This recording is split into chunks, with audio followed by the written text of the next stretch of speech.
ನೀನೆಚ್ಚೋ ನಾನೆಚ್ಚೋ, ಯಾರ ಬುದ್ಧಿವಂತಿಕೆ ಹೆಚ್ಚು, ಯಾರ ದುಡಿಮೆ ಹೆಚ್ಚು, ಯಾರು ಯಾರಿಗೆ ಸಮ. ಈ ರೀತಿ ಅಹಮಿನ ಕೋಟೆ ಒಮ್ಮೆ ಕಟ್ಟಲಿಕ್ಕೆ ಶುರುವಾದರೆ ಅದನ್ನು ಕೆಡವಲಿಲ್ಲ ಅಂದರೆ ಇಡೀ ಜೀವನವೇ ಅದ್ರ ಜೊತೆ ಹೋರಾಡಬೇಕಾಗತ್ತೆ.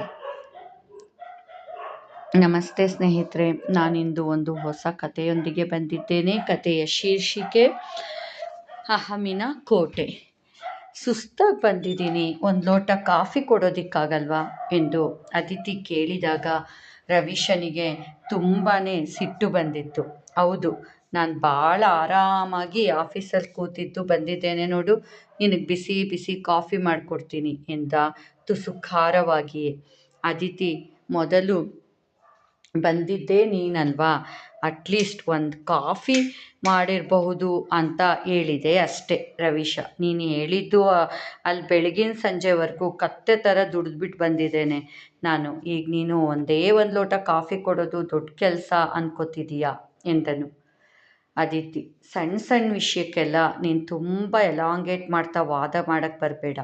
ಈಗೇನು ನೀನು ಮಾಡಿ ಹಾಕಿರೋ ಪಾತ್ರೆಗಳಿಂದ ತುಂಬಿ ತುಳ್ಕಾಡ್ತಾ ಇದೆ ಆ ಸಿಂಕ್, ಅಟ್ಲೀಸ್ಟ್ ಒಂದಷ್ಟು ಪಾತ್ರೆನಾದರೂ ತೊಳಿಬಹುದಿತ್ತಲ್ವಾ.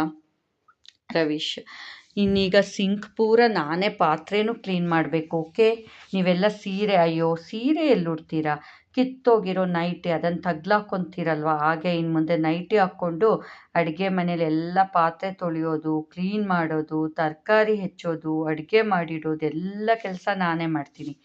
ನೀವು ರಾಣಿ ರೀತಿ ಬಂದು ಕಾಲ ಮೇಲೆ ಕಾಲಾಗಿ ಕೂತ್ಬಿಡಿ, ಬಿಸಿ ಬಿಸಿಯಾಗಿ ಕಾಫಿ ಬೆರೆಸಿ ನಿಮ್ಗೆ ತಂದು ಕೊಡ್ತೀನಿ ಸರಿನಾ ಎಂದು ಸಿಟ್ಟು ಮಾಡಿಕೊಂಡ ರೂಮಿನೆಡೆ ನಡೆದಿದ್ದ ರವೀಶ.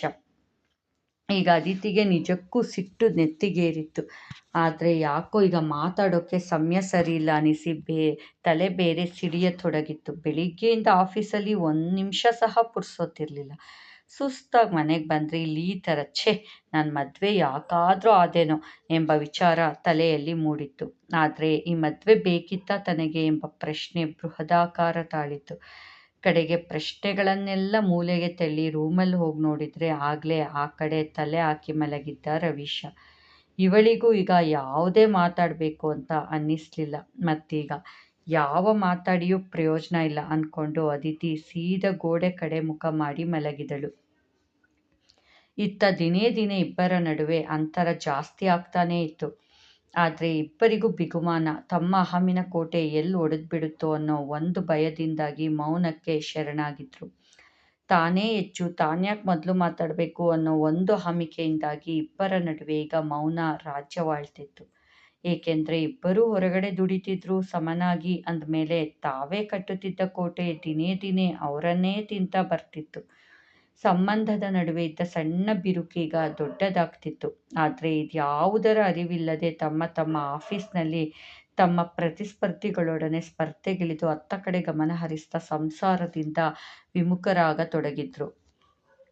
ಸಂಸಾರ ಬಂಧನದಿಂದ ದೂರ ಆಗ್ತಾ ಇದ್ರು, ಆದರೆ ಜೊತೆಯಾಗೇ ಇದ್ರು. ಒಂದೇ ಮನೆ, ಒಂದೇ ರೂಮ್ನಲ್ಲಿ ಮಲಗ್ತಿದ್ರು, ವಾಸಿಸ್ತಿದ್ರು. ಮಾತುಕತೆ ಮಾತ್ರ ನಿಷಿದ್ಧವಾಗಿತ್ತು. ಅಹಂನ ಕೋಟೆ ಭದ್ರವಾಗಿತ್ತು. ಅದನ್ನು ಹೊಡೆದು ಒಂದಾಗಬೇಕು ಅನ್ನೋ ಒಂದು ಥಾಟ್ ಬರಲೇ ಇಲ್ಲ ಇಬ್ಬರಿಗೂ. ಕಾರಣ, ಅವರವರ ಆಫೀಸ್ನಲ್ಲಿ ಯಶಸ್ಸನ್ನು ಪಡೆಯುವತ್ತ ಅವರ ಚಿತ್ತ ಸಂಪೂರ್ಣ ನೆಟ್ಟಿದ್ರಿಂದ ಮನೆಯಲ್ಲಿ ಸಂಸಾರದಲ್ಲಿನ ಬಿರುಗಾಳಿ ಅಥವಾ ಬೇರ್ಪಡುವಿಕೆ ಅವರ ಗಮನಕ್ಕೆ ಬರ್ತಾನೇ ಇರಲಿಲ್ಲ. ಬಹುಶಃ ಬಂದಿದ್ರೂ ಅದನ್ನು ಜಸ್ಟ್ ಇಗ್ನೋರ್ ಮಾಡಿಕೊಂಡು ಇಬ್ಬರು ತಮ್ಮ ತಮ್ಮ ಕಾರ್ಪೊರೇಟ್ ಜಗತ್ತಿನಲ್ಲಿ ಮುಂದುವರಿತಾ, ಅಲ್ಲಿ ಗೆಲುವನ್ನು ಪಡೆಯುತ್ತಾ ತಾವು ಬಹಳ ಬ್ಯುಸಿ ಎಂದುಕೊಳ್ತಾ ತಮ್ಮ ತಮ್ಮ ಹಾದಿಯಲ್ಲಿ ವ್ಯಸ್ತರಾಗಿ ಬಿಟ್ರು. ದಿನೇ ದಿನೇ ಬಿರುಕು ಹೆಚ್ಚುತ್ತಾ ಇತ್ತು. ತೀರಾ ಯಾವ ಸ್ಥಿತಿ ಬಂದಿತ್ತು ಅಂದರೆ ಅದಿತಿ ಮತ್ತು ರವೀಶರಿಗೆ ಪರಸ್ಪರ ಮುಖ ಕಂಡರಾಗದಷ್ಟು.